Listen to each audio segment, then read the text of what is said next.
Big Buck Registry's Deer Hunting Podcast, episode number 131. Jerry HAMZA, the Outdoor Chronicles, bow hunting, and battling lymphoma.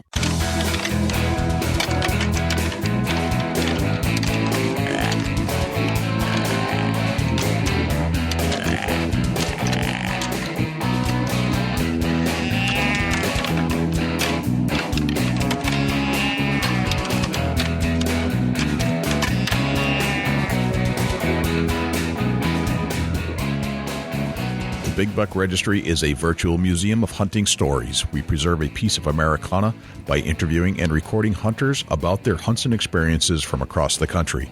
And who knows, maybe we'll learn a thing or two along the way that'll help us take our hunt to the next level. Hey, this is Dr. Carl Miller, and you're listening to my favorite hunting podcast on the internet, the Big Buck Registry's Big Buck Podcast. Hi, this is Todd Mead, author of Backcountry Bucks and outdoor writer. Get ready for another amazing podcast with Jay and Dusty on the Big Buck Registry's Big Buck Hunting Podcast. This is Audrey Foffey from Monarch Whitetail Nutrition, LLC, and you're about to listen to my number one podcast of all time, Big Buck Registry's Big Buck Deer Hunting Podcast. Welcome to another episode of the Big Buck Registry's Deer Hunting Podcast. My name is Jay, and I'm in New Hampshire, and my good friend Dusty Phillips is over there on the other line, sitting in his studio, in his Big Buck Podcast studio in Ohio. What's happening, Dusty? Oh, just trying to get everything ready to go to the ATA. It is right around the corner, my friend. We will be engaging in some ATA activities, bourbon and whitetail hunting in Ohio. Oh, I can't wait, Jay. Dream come true, brother. Finally put it all together. Got Greg coming down from New Hampshire with me. We've got Jim Keller coming down from Michigan. Dude, it's just going to be awesome. Yeah, it's going to be an intense week, you know. And Greg and yourself being able to come here to Ohio and get 3 days of whitetail hunting in. I just can't wait for it to happen. And, you know, it's going to be epic, really. It is going to be an epic situation. I kicked off a little of the Kentucky spirit last night as we entered into the new year by drinking some of the Pappy Van Winkle that my good friend Bruce brought over, so I'm ready to go. I had my taste of some bourbon. Yeah, I did see that you were sipping on some bluegrass. Yes, sir. Some fine whiskey. So I'm looking forward to some more of that, and looking forward to our guest today, who's Jerry HAMZA. Wrote a book called Outdoor Chronicles, True Tales of a Lifetime of Hunting and Fishing. So Jerry reached out to us a little while ago and said, hey, I'd like to be on your podcast. And we don't let everybody on the show, but we certainly pick the interesting ones that have a story to tell about the outdoors. And our first prerequisite, obviously, is that you have to be a hunter of some sort, but more importantly, a deer hunter. So I read through his book, picked out some good chapters, and brought that to the podcast to see what, in Jerry's own words, he could relay to us. And we get into Jerry's whole life, his battle with lymphoma, and we also get into some of the stuff he carries in his backpack and his strategies on deer hunting. In fact, Jerry brings us into his basement, which is the first for you here on the podcast. Yeah, it's going to be interesting, and he shares some factual information on actually what he's hunting with by going into his basement and pulling all of his products out and being able to read the labels right there to us, Jay. It was pretty funny. So he's a good guy. He's been in the entertainment industry. So kick back and listen to somebody that spent a lifetime in the outdoors. Yeah, before we start the show, Jay, let's get Jim Keller on for the deer news. For the Big Buck Registry, this is Jim Keller with the deer news. This week's episode, we'll be talking about the top 5 deer and deer hunting stories of 2015 as reported by OutdoorHub.com. To wrap up the year 2015, we thought we would report on what OutdoorHub.com rated as the best deer and deer hunting stories of 2015. To keep you in suspense, we'll start with number 5 and work our way to the top story. Story number 5. In this story, a bear was recorded attacking a deer on the lawn of a Colorado home. The video is somewhat graphic and not for everyone. The homeowner did eventually shut off the camera and chased the bear off with a shotgun in hand. The fate of the deer is unknown. This brings up an interesting point. New and unusual pictures and videos will likely be topics in future news stories as well. With most everyone carrying a cell phone capable of capturing pictures and videos, unique situations will continue to be recorded and reported as they occur. In addition, the increased use of trail cameras will also enable us to view pictures and videos never captured captured before. Story number 4. The first ever Wisconsin mule deer is taken by a bow hunter. State wildlife officials in Wisconsin have confirmed that the state's first ever mule deer harvest did occur in November. Randy Haynes legally harvested the deer near Amory, Wisconsin. Wisconsin does not have a natural mule deer herd, and the deer is believed to have escaped from a captive herd or possibly migrated to Wisconsin from South Dakota. Story number 3. The legendary Oregon mule deer, Buck Norris, was found dead. Buck Norris was a legendary mule deer who made his home, ironically, near the Nosler bullet manufacturing plant in Bend, Oregon. He possessed a massive, non-typical rack with upwards of 20 points. The wild buck had eluded hunters in the area for 10 years and was a favorite of shed hunters and wildlife watchers who were fortunate enough to capture pictures of him in the off-season. The legendary deer, unfortunately, was hit by a car in June. The buck's primary range had been within the Bend city limits, which helped his longevity, but also eventually played a part in causing his death. Top story number 2. This story takes place in Texas, where a 14-year-old hunter took a very rare black whitetail buck. Brooke Bateman harvested this buck while hunting with her father in Stevens County, Texas in late November. The black color is caused by a rare condition called melanism. Melanism occurs more in central Texas than anywhere else in the world. Historically, an average of about 1 black deer a year is harvested. This was the first buck Brooke had ever harvested. In this top story for 2015, a 300-inch Ohio buck is in consideration for the number 2 Pope and Young record book buck. Dan Kaufman harvested this buck near Junction City, Ohio in October. The deer grossed 305/8 inches. The current Pope and Young world record buck is 294 inches net and was also taken in Ohio by Michael Beatty in 2000. Dan's buck may also be the largest deer ever taken on film. Dan is slated to appear with his buck at the 2016 Archery Trade Show. Check out OutdoorHub.com for additional details on each of these stories. If you have any ideas for future topics or have questions about this topic, please email me at jim@BigBuckRegistry.com. For the Big Buck Registry, this is Jim Keller with the Deer News. Very good. Thanks to Jim with the Deer News. And let's get on to our guest of the night, Jerry HAMZA. Jerry HAMZA, welcome to the Big Buck Registry's Big Buck Deer Hunting Podcast. How are you, Jerry? I'm doing great, and I want to thank you guys for having me. It's great to be here. Well, we're psyched to have you, man. You've spent some time in the field, and we relate to people that spend a lot of time outdoors. And you wrote a book about the whole journey, Outdoor Chronicles, True Tales of a Lifetime of Hunting and Fishing, and thank you for sending me a copy of that, by the way. I had quite an enjoyable time going through it and finding some of those stories that relate to me and my buddy Dusty in Ohio and every listener that listens to this podcast. And that's why I wrote it. Yeah. I'm glad you enjoyed it, man. That's cool. Yeah, it's very cool. And I have a bunch of questions. I'd like to kind of go through some of those stories and, not obviously reread the book, but kind of ask you about a couple of the things we picked up on in that book and talk more about why you wrote the book, how you got there, some of the things that inspired you. Let's do it. All right. So, Jerry, where are you right now? I am, I'm home, getting ready for the holidays. I live in Pittsford, New York, which is a suburb of Rochester, New York, right on the South Shore of Lake Ontario. Okay. All right. And have you called that area home for a long time? No, I've been here for, about 3 years. I used to have a farm in just west of here by about 45 minutes. I used to grow apple trees, but, I had been diagnosed and under remission with non-Hodgkin's lymphoma, so I decided that maybe I didn't want to spray apple trees anymore. I always assume spraying the apple trees is not great for having that type of situation, right? No, right. No, it's they're bad. You play with bad chemicals. The whole food industry is that way, and I'm not here to preach. I still eat stuff, but I just don't want to spray it. I hear you.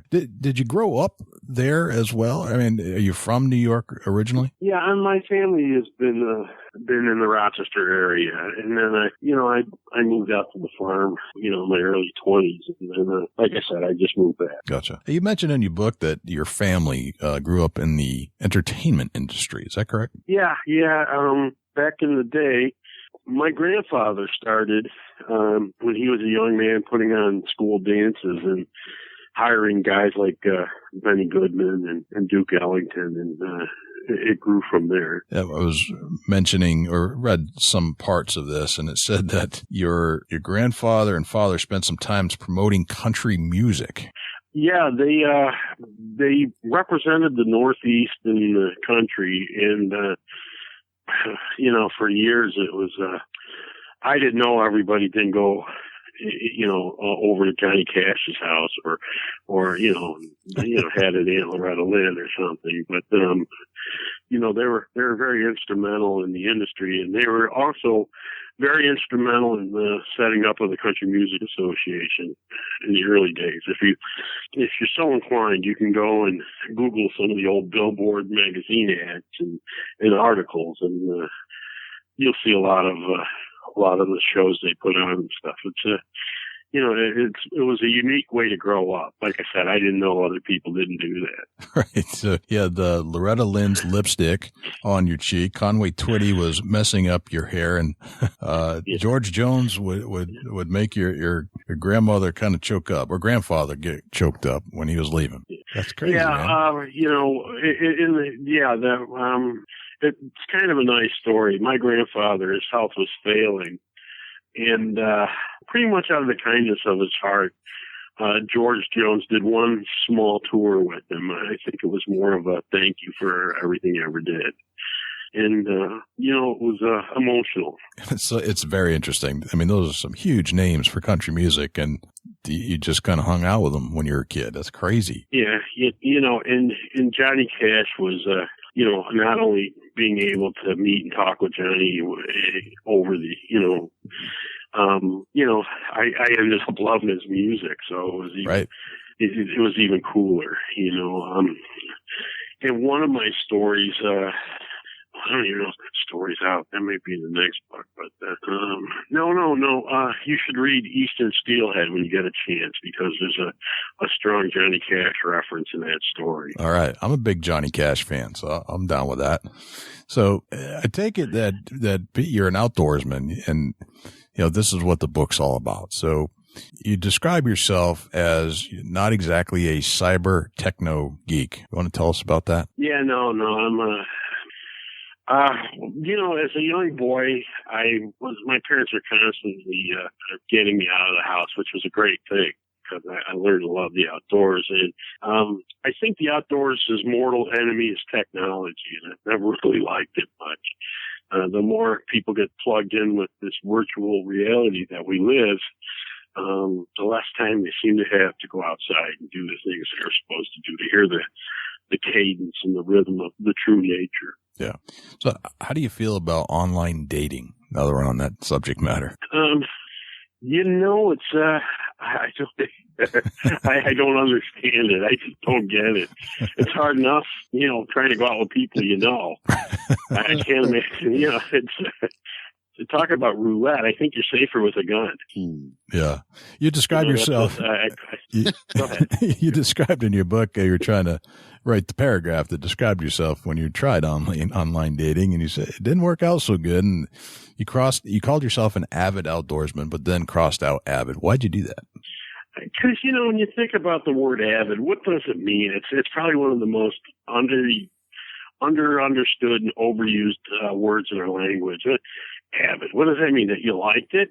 Well, if you're a sportsman, it should be given. It's just a bad qualifier. We in our language, we've gotten to this point now where language used to be about saying what you meant, and now language is about trying to cover up what you mean. It's all has to do with the political correctness and being hypersensitive to everybody's emotional reality, and it's crap. Yeah. So what's your earliest recollection of the outdoors? Oh, there's a couple of things. As a young boy, I remember going fishing with my father up in the Thousand Islands, and there was a smallmouth bass feeding on the top water, and I threw a spin into the bass, and it hit it.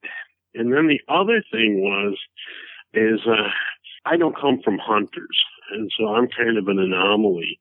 I have always had this desire to hunt. So one of my earliest memories of the outdoors is I remember I was less than 10 years old. I had saved up enough money for a wrist rocket, and I would go rabbit hunting, mostly unsuccessfully with the wrist rocket. Now, if you were the rabbit that ended up in the stew pot, you were like 1 in 1,000. And there are lots I missed 999 before. There are a lot of bunnies out there, man. So I get that.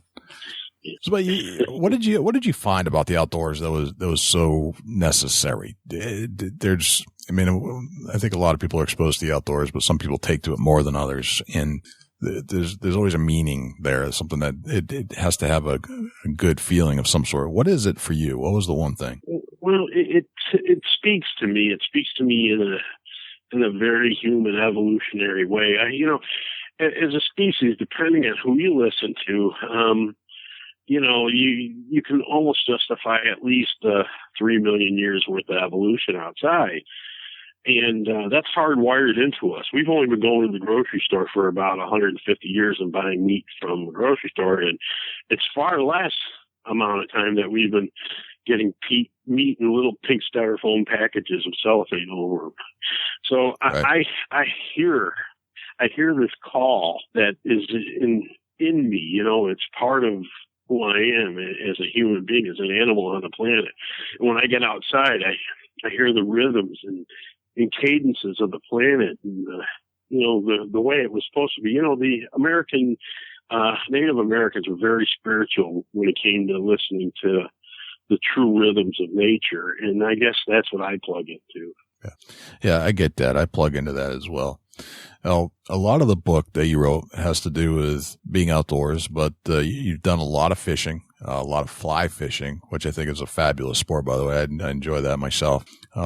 But you're also a hunter, and it sounds like you hunted a bunch of different species, but we wanted to talk to you and pick your brain about deer hunting tonight, if that's cool. That's kind of what we're into here at the Big Buck Registry. Yeah. And I love deer hunting. Whitetail hunting is bow hunting for whitetail is it could be the thing I love most. Interesting. Above even fly fishing. Yeah, here's the thing, and I tell people about it, and it's just a necessity of the way things work. I can fly fish all year long. If I stretch out my bow hunting season the best I can, going different places and stuff, I'm maybe going to get 8 weeks and 12 weeks, and which is inconceivable because you're moving around a lot then. So it's just there's a discrepancy in the amount of time you can participate. I love to go to the range and shoot my bow and stuff, but it's not the same as being on a stand live. Gotcha. Where did you do most of your deer hunting? I did most of my deer hunting. I owned my farm for a quarter of a century, and it had 180 acres of apple trees, and you can imagine that's a magnet for deer. I had about 50 acres I kept in heavy red brush, so it would serve as a refuge for the deer, and I wouldn't let anybody hunt that. And so there was always nice deer, and the smart deer, would hang out in the red brush, and the less smart deer would end up on my meat bowl. Yep, that's usually the way it works out. For sure. Yeah. Did you do any deer hunting in Maine? Yes, I still have a place in Maine, and Maine is a wonderful outdoor state. The deer there are just beautiful. They're big-bodied, and you can run into some humongous racks. As a matter of fact, one of my close friends is a guide up in Maine, and his grandfather shot the Gould Hill buck, which is, I think it's one of the top 25 of all time. I'd read that in your book. You had mentioned that it was number one for quite a while, correct? Yeah. It's in the Cabela's, I believe, in Portland now, the head. Wow. And it's unbelievable buck. But so Maine has a capability. The downside to Maine is it has a much smaller carrying capacity than most people. You're in New Hampshire, so you're sort of like halfway in between New York and Maine, not only distance-wise, but I think in the way whitetail play out. I like Maine a lot. It's a lot like New Hampshire, especially some of the places that I go, and certainly have a respect for Maine. It can be big country. It can be kind of rugged country too, but one of my favorite places to go. Yeah, well, there's different levels to the outdoors, and I think that's a good thing because certain people want to take it on different levels, but Maine can get you in that top level where you have to have real outdoor skills, like to know how to get back home. Yeah. and how to maybe survive if you get stuck overnight and stuff. So it's that top level. You can slip into there pretty good, and it can be dangerous. That's one of the things. It's a good lesson, I think, that we live in a dangerous world. That's one of the things that I was taught very early is like, figure out how to get home. That's probably your number one goal. But if you can't and you have to stay overnight, figure out how to make a fire. So those are the two things that you're going to need to know if you're going to be an outdoorsman in either northern New Hampshire or all of Maine. So those are the two skill sets that I developed the most. You're absolutely right. I just got a Christmas present from somebody. It was an old copy of Jack London's To Build a Fire. So there you go. That's a good story for everybody starting the outdoors. It lets you know how important fire is. There you go. So bow hunting, it was... And I always put lighters in everything I have. There's always a lighter in my pocket. Always picking up a good lighter no matter where I am. That's one of those things. Just could have enough of them. So bow hunting has become one of your passions, like some of your other passions, fly fishing, for example. But there was a moment in... I truly love it. We love bow hunting as well. But there was a moment in August 2011 in a hotel room in Prince Edward Island. You were shaving and something happened. You want to describe that? Yeah, I'd gotten up that morning, I was shaving, and, as men will know that those of us who shave on a daily basis, you get an intimate relationship with your face, and you know every bump and curve. Yeah. Well, I had a bump on the left side of my lower jaw. It was about half the size of a pea, and it was hard and immovable. And I worried a little bit about it, not much. I said, I don't know what it is. I better get it checked out. And whoever hears this, let this be a lesson in erring on the side of caution. You better look foolish to your doctor than to not look at all. I ended up going to my dentist, who looked at it, and actually I'm friends with my dentist, so he's like, oh, don't worry about it. But in the same breath, he had me meet an oral surgeon that afternoon. Mm. So I suspect he suspected something. And they took a biopsy, and a couple weeks later, my life was changed forever. I was diagnosed with non-Hodgkin's lymphoma, and I was lucky. I caught it early, but I went through a lot of radiation and a lot of chemotherapy, and it's a game changer. You continued to pursue the outdoors, as I read, and you had some challenges along the way. You want to tell us about some of the challenges? Yeah, let me tell you something. When you face your own mortality, you start to think a lot more than you about things than you usually do. And there was a real, I guess you'd call it a crisis of conscience. One of the things, and I don't know if this is what you're referring to, but I'm going to talk about it all. Sure. Is, here you are dying. And that's what's happening when you have cancer. Now, you can interrupt nature's plan in that event, but if you don't, you're dying. So here you are dying. And, you're confronting mortality. And one of the questions that comes up, you think very differently about harvesting other life. And, I had to reconcile that. And I finally did. I finally figured out that, like the wolf and like the lion, and I'm on this planet, and I'm here at the top of the food chain, and I should take my place. The other part was, in confronting the illness with the treatments and stuff, and just mentally, this happened right in the beginning of bow season. And so, I made a decision that I was going to not let that change me. So I continued to bow hunt, and it was kind of odd because, as the cancer progressed, and also on the other side of the coin was the chemotherapy kicks the heck out of you. Yeah. And so my ability to hunt was diminishing almost daily. And so it was, and I do talk about that in the stories, the struggle to keep in the stand and to make ethical decisions. It sounded like you had some encounters with what was a 150 class buck while you were weakening. Your strength was not where it was, and it sounded like it affected your shot abilities. You want to describe that? Yeah. Yeah, every year there was always the buck on the property, and some years one would show up you never saw because that's how the power sex works. But one of the things, you're always practicing, and you know what your range is.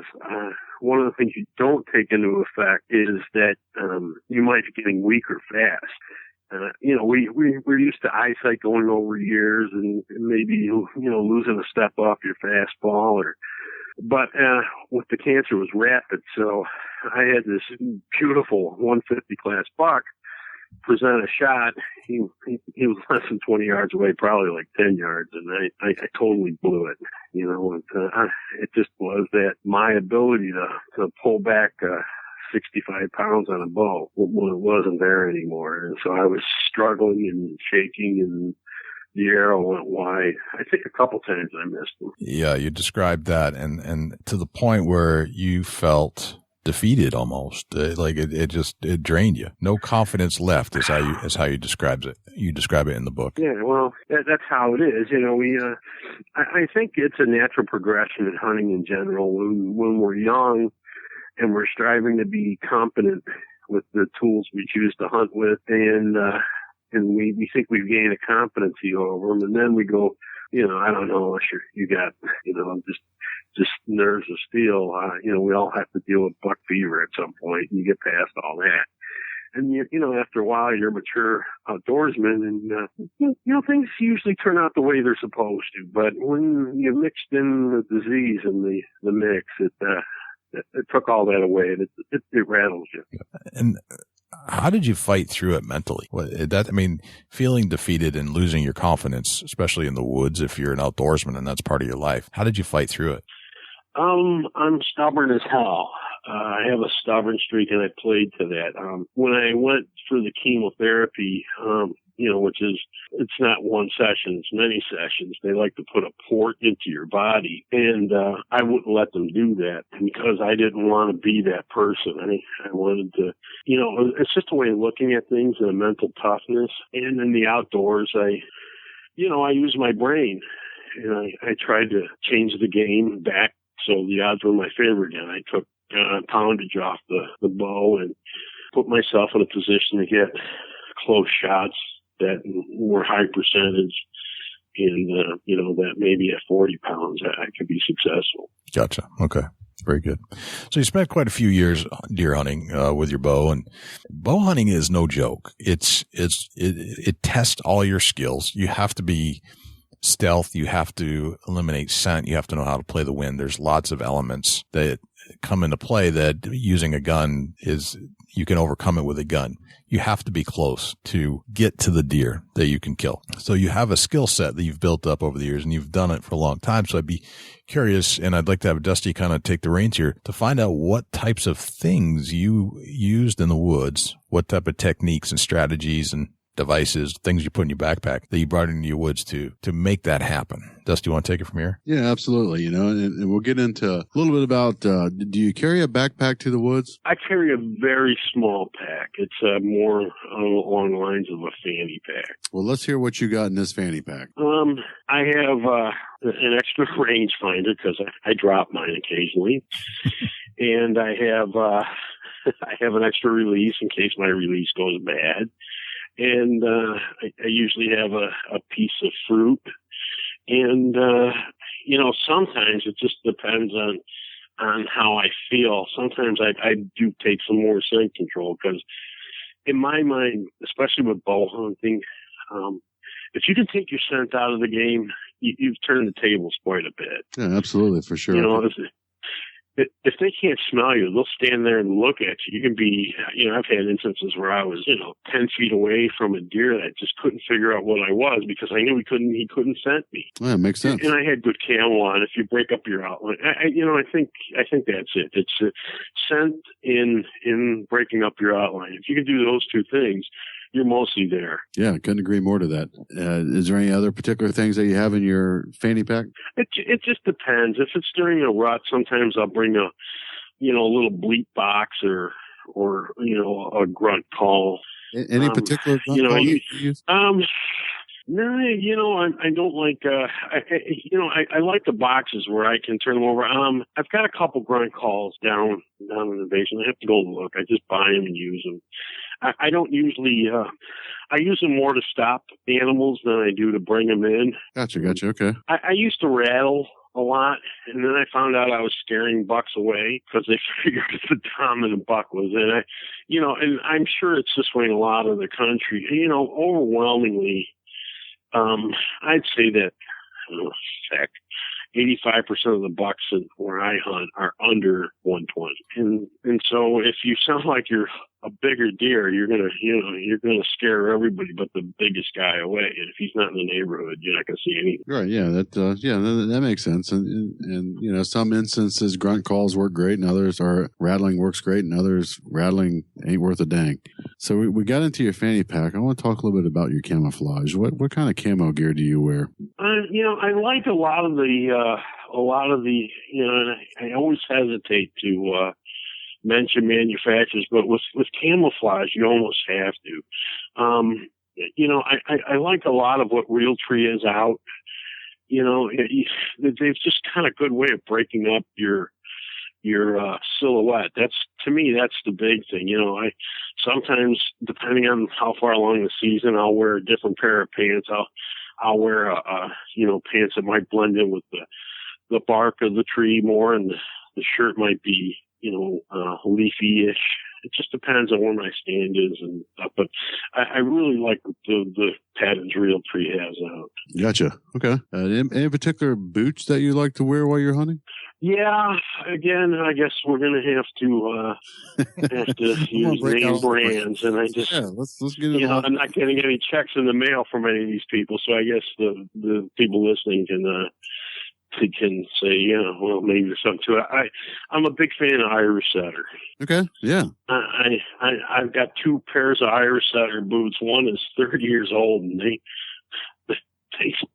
I've hunted elk in the West, and I've gone to Africa, and I almost don't wear the newer set because the old set is comfortable and works great. And you said 30 years old. Did I hear that correct? Yeah. Wow. Yeah, maybe 25, somewhere in there. That's it.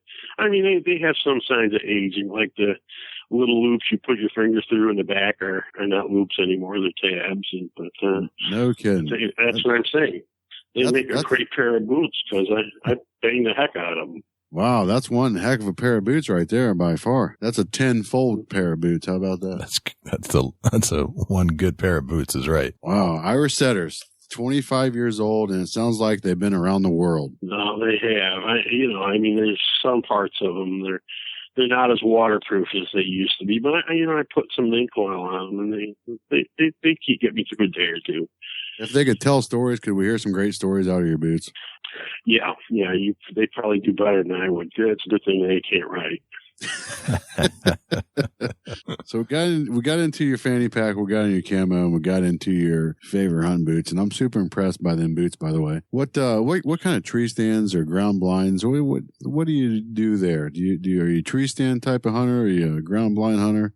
No, if I'm with a bow, I prefer a tree stand, and I like to be in a 2-man stand if I can, because it just gives me, I can change my angle enough. It gives me room to work, and so, I just like a nice 2-man stand. I don't do good with height, so, I don't like to be above 15 feet. I know there's some guys that will go up 21 feet and stuff. I start getting nervous. Right. Yeah. We always ask them if they get nosebleeds when they're way up there. And I just like to be a little closer to the action. That's also a big deal with bow hunting. Right. Absolutely. What kind of bow are you shooting? Not to be bringing up name brands, but we got to get into this. No. Right now, I have a bow that I'm absolutely in love with. It's a Matthews Helium. Huh. I never was a big fan of Matthews before I shot the Helium. It was the first Matthews that had a real good back wall to it, and it's just been. I'm just lethal with it. I don't miss. and some of these guys change their bows every year, but I'm gonna hang on to this one for a while until somebody demonstrates there's something I can be a lot better with. Right, yeah. And I'm assuming that you're shooting carbon fiber arrows. Yeah, I don't know if bow hunting is all about names. The Easton arrows with the small diameter, I guess what do they call it? The G series, with the what is it? The G6 heads that screw into the shaft. It's a long. Bear with me. I'm heading down to. One of the things about Camo is you don't remember everything perfectly like you used to. So no, I completely understand. Sure, yeah. I'm heading out to where I've got a couple arrows, and I'm going to tell you exactly what I hunt with because I think it's important. That's what we like to hear. We like to hear things that bring success to the table for other hunters. Well, at first I didn't think it mattered much. I thought we were splitting hairs, but that's not the case with these arrows. They're, like I said, it's an Easton injection arrow. I don't know if you've heard of the injections, and that's what I'm shooting is a 3-fletched Easton injection. Gotcha. Get into a little bit about your reasoning why you like the arrows so much. Penetration. I mean, they just tear through everything. You can go through shoulder blades, everything. I shouldn't say this, but I'm going to tempt the fates and I'm going to get really pissed at myself, but I haven't lost an animal with these injection arrows yet. All right. Knock on wood. Knock on wood on that one. Yeah. I'm knocking now. What kind of broadhead are you tipping the arrow with? That's the only problem with the injection arrows is, you have limited broadhead. So they're all good. I don't want to sound like I'm promoting parts. Promoting manufacturers, but, the Grim Reaper, I like anything, I'm a fixed blade guy. Okay. And so, maybe I don't have that name right. Is Grim Reaper fixed blade head? That sounds familiar. Mm. We're going to take. You know what, guys? I'm going down into my basement. We're going to talk about gear. Now we're getting into it. I'm going to have it all at my fingertips. Beautiful. Right, that's a problem. That's a problem I have. I got to know, and that's a real problem that I. As we dissect world-class deer hunters, we need to know what they use. Yeah, well, the injection arrows, they're faster. They penetrated good. We took them out and we had some gel contraptions, and I was getting 4 or 5 inches more penetration than the next best deal. Wow, that's a big deal to me. Yeah, that's a huge deal, really. And this is I took these arrows to Africa, and I don't know if you've ever seen an eland in person. No. But they're huge. They're maybe, I don't know, they've got to be twice the size of an elk. Actually, when they start coming in on you, and you feel like it almost is so surreal. It's like a cartoon. You're thinking, oh my God. Okay, here's the broadheads I've been shooting. Nap makes a deep 6. Is what it's called. And it's a fixed blade. Pardon? Say the name of the company that makes it. NAP, N-A-P. Okay, MAP. Okay, M-A-P. Okay, carry on. It's called a Deep 6. It's got a 1 1/8 inch cutting diameter. It's the blades are offset, so you get a nice rotation, and it's been flawless. And, everybody's got their own style. So right. I don't know how much that plays into things, but with the helium and the solid back wall and the narrow diameter arrows with the nap heads, it's just a great setup. So now I'm in my basement. So any questions on equipment? This is the place. All right. You said I'm going to touch base on something. You said you use a little bit of scent control. Let's hear some brands of scent control that you use. I like the scent killer. It's I'm trying to see who makes this. It's a scent killer right on the thing. It's a Wildlife Research Center. Gotcha. Yep. They have a scent killer clothing wash, which I like to wash my clothes in that, and then I'll put them in everybody's got their own thing. I've got a scent proof bag. I think it's a Tinks bag, but you can buy whatever one you want. So what I always do is I put all my clothes that I'm going to wear, and then I put them in the control bag. And sometimes, like, for instance, when I was hunting the apple orchards, I'd cut a couple apples in half and put them in. And I have on and off through the years, I can't tell if it works or not, but I put dough and heat on my boots before I walk in. I just don't want to smell like a human. So, some guys will use, at one time there was a scent control that smelled like ragweed, and it was pretty good, but it was a locally manufactured product, and I don't think they're making it anymore. Okay, interesting. So it actually smelled like the milkweed. Yeah, it was a kind of it smelled like ragweed. Oh, ragweed. Okay. I guess ragweed. So I guess if you have an allergy, it's not exactly what you wanted, but it worked good. I don't know, but like I said, I was buying it at a local archery shop, and it just disappeared. I don't know if he stopped carrying it or the guy stopped making it because it was in homemade bottles and stuff. Right. So interesting. So we got into all your gear, and we got into your camouflage and your tree stand and a pair of boots that's 25 plus years old that's still working pretty well. I'm going to let Jay turn it over to Jay and let him take us on one of your most memorable hunts. Yeah. So one of the things, Jerry, that we like to hear when people join us on the shows, we like to hear a good deer story. It's kind of one of our quintessential things that we love to do. And I was wondering if you could pick one of your deer hunts that you were on. Is there one hunt in particular that pops into your head when I say what's your most memorable deer hunt? Yeah, there is. I had gone one time to buy a boat off a guy, and I bought the boat off him. He said he'd done everything. I checked the front soft plugs, and they were replaced. Well, he never replaced the back soft plug. So anyway, I'm out in the middle of Lake Ontario trolling for salmon, and the back plug is low, and I'm really angry at this guy. I want to go and let him know what I think and stuff. And what year is this, Jerry? This is maybe 10 years ago. Okay.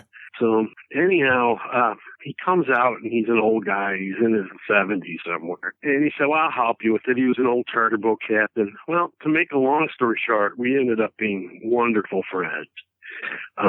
He had sons that owned land, but they wouldn't let their own father hunt on their land. So his name was Don. And so I said, Don, you can hunt on my land. So every day he was at my house, either cutting shooting lanes in the property or putting up stands, or, I'd be asleep and I'd hear Don on the tractor. Don's here. I'd come downstairs, he'd be under my sink fixing my sink. And just randomly? So, well, yeah, if needed. If he'd get himself a glass of water and it might have dripped or something, that's how he was. He was, I guess I adopted a grandfather or something. Right. Well, what, he was getting up there, and, he was supposed to have some surgery for, I think it was a hernia or something, but, he's acting a little weird this one season. And I'm like, what's up? He goes, nothing. I said, are you seeing anything when you're out there? I said, is something going on I should know about? No, nothing you should know about.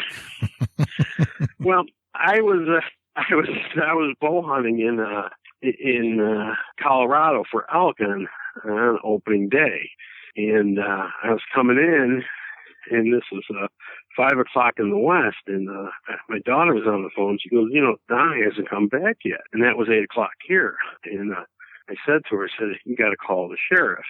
And so the sheriff came out, and they found Don.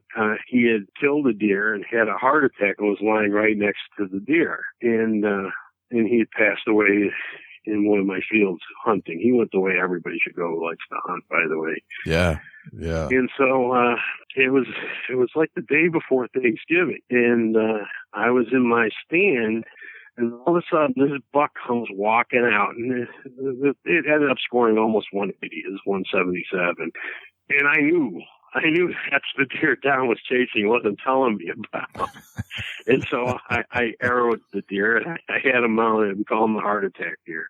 The heart attack buck. Gotcha. Wow. That's right. That's well, I think that's touching. That's very touching. And if that's, I think that all great outdoorsmen should go that way. That's just the way I'd want to go too. Yeah. Yep. I'm with you on that. That's quite a memorable hunt. You'll never forget that one. That's for sure. I don't think I'm going to forget that one from here on out. No, that's a good hunting story. Yep. So there are a few questions I like to ask of our guests and just kind of pick their brain a little bit. Here's one I wanted to run by you. This is a quote. I want to see if you know who said this. It says, "Have you ever noticed that anybody driving slower than you is an idiot and anyone going faster is a maniac?" Yeah, that's my old boss, George Carlin. George Carlin, that is correct, sir. Now, you and George are good buddies, from what I take it. I spent 30 years in his management, as part of his management, and I traveled on the road with him wherever he went. So it's hard yet, when you do that, you spend more time with each other than you do your own family. So you develop a certain camaraderie, closeness. Sure. Now, was he a funny man off the stage too? Was he just a normal guy? He wasn't as forceful on stage, but he was very funny. We all look at the world straight on. George looked at it somewhere out in left field. And that's what made him funny. His view of the world, he just was seeing it from a different place than most of us see it. This is true. He was very funny in person, just gentler. Yeah. Real nice guy, human. I was a big fan of his, I wish he was still around today. He was great.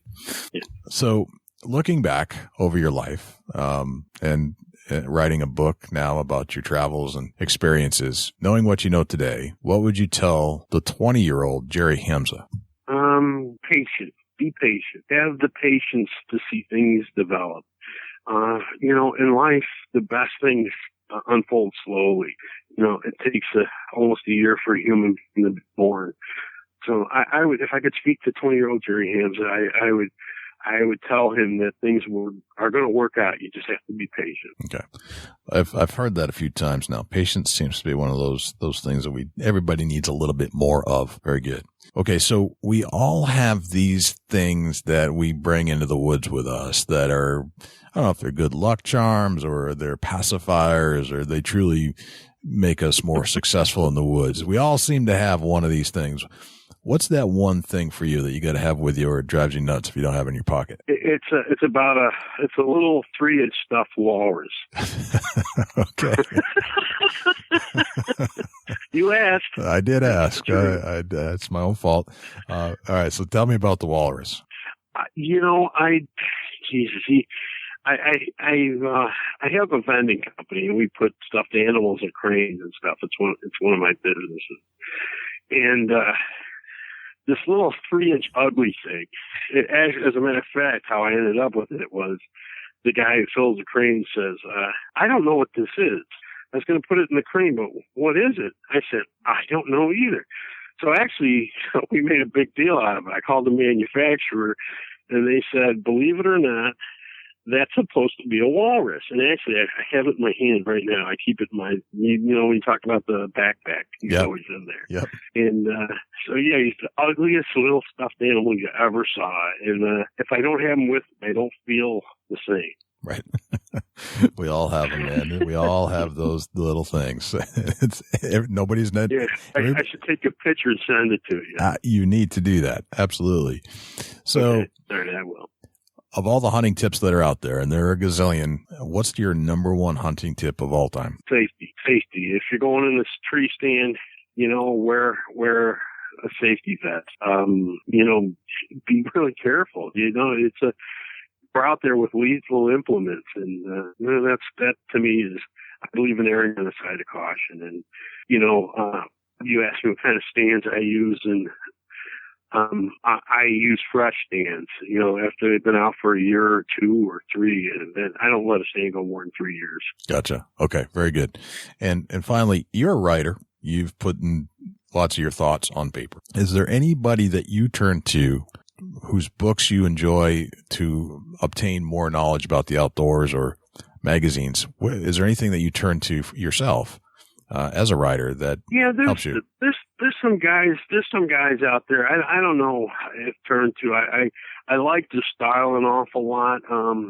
There was a guy, I don't know if he's probably, I don't think he's put out anything in a few years, but Patrick McManus was always a fun read. Okay. He's a funny guy. I like, John Gierach. He's pretty good. If you go to the old timers, Robert Traver was pretty good. Capstick, absolutely classic. So, that's the one thing we have always had in our sport. And one of the things that, inspires me to write is the outdoorsman, it goes back beginning where we would sit around the campfire and talk. It's kind of like what we did tonight. Yeah. And we've always had such a rich history of really good writers. Even Hemingway wrote lots of hunting and fishing stories. So, we seem to be losing that. So that was all. Most of the stuff written now is how to. And I just find it really dry. Once I learn how to do it, I need to read about it more. Okay. Gotcha. So if you're listening to this show and somebody listening to the show wanted to pick up your book, how do we go about getting it? Where can we find out more information about you? Okay, this is the plug. Here we go. Okay. The book is called The Outdoor Chronicles, True Tales of the Outdoors by Jerry HAMZA. It's put out by Skyhorse Publishing, so it's available in all the major bookstores. You can buy it online at Amazon or even on eBay. It's out on eBay. Or you can go to my website, which is, oddly enough, jerryhamza.com.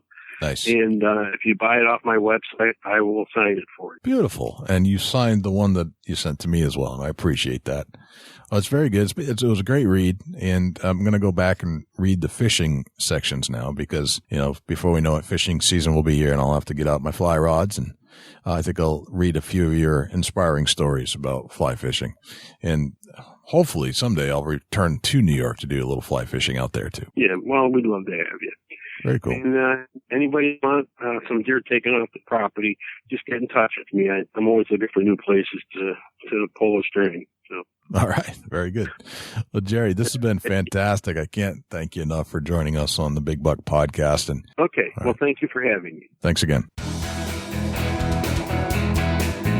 Thanks to Jerry for joining us on the Big Buck Podcast. Man, he's had quite a journey going from hanging out with Loretta Lynn and Johnny Cash and some of the greats of the country music industry all the way up to doing his own thing and being the best friend and agent of George Carlin and now writing this book and telling us about all his journeys in the outdoors and kind of how that brought peace to his mind. He kind of got into that rhythm of the outside that you only really understand if you actually do it. And I think it kind of, brought some calmness to him, to his busy pace of being a manager for a very busy man.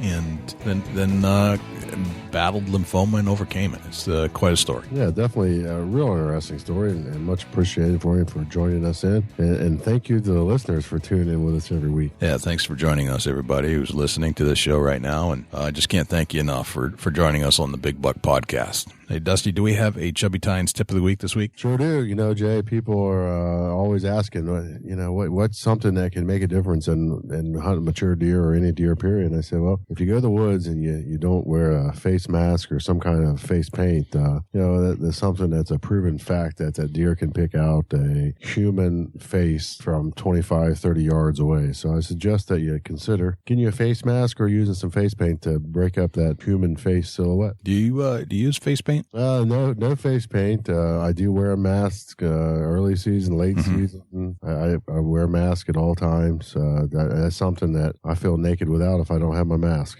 I do notice that most of your posts do involve some kind of a face mask while you're in the woods. So that's all good, man. And you always see deer, so there's something to it. Excellent, man. Very good tip. I think I'm going to give that a shot. So, well, man, where can we find you, Dusty, when you're not hanging out here with me on the mic? This week you can check me out in Louisville, Kentucky at the ATA show, Jay.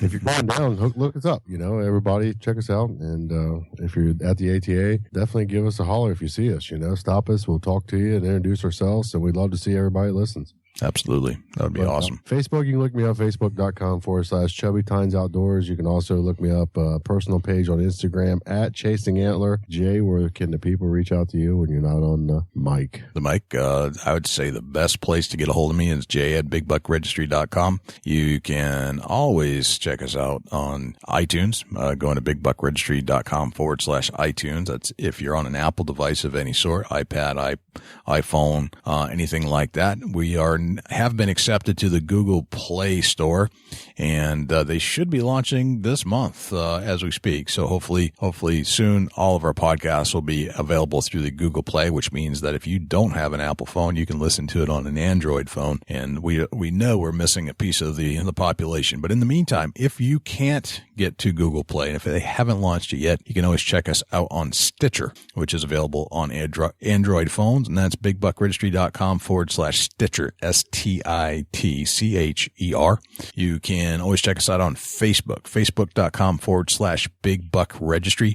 If you'd like to send in a photo of a big deer that you shot during the season, go to bigbuckregistry.com/mybuck, and all the instructions will be right there for you and tell you everything you have to do to get a photo submitted to us. We don't post them all, but we certainly post a lot of the big ones that come in, or at least big ones for your area. Let's put it that way. If you do like this show and you are on an Apple device, please hit the subscribe button. And if you really, really like this show, hit the search button and do a search for the Big Buck Registry, and then do a review. Leave us a 5-star review if you like this show. We're on Twitter at twitter.com/BigBuckRegistry. And I was just playing around on Instagram the other day, Dusty, and you pointed out that we actually had an Instagram account, and it turns out we have over 6,000 followers. So I thought that was kind of interesting. Yeah, it was pretty cool, and we appreciate everybody for following us. And if you haven't checked us out, go to Instagram and look us up at Big Buck Registry. That's beautiful, man. Well, I think that's a wrap, Dusty. Man, that's a great show and a whole lot of big bucks there towards the end. Well, I'm Dusty Phillips. And I'm Jay Scott. And this is the Big Buck Registry Deer Hunting Podcast. We'll see you next week. Can't wait.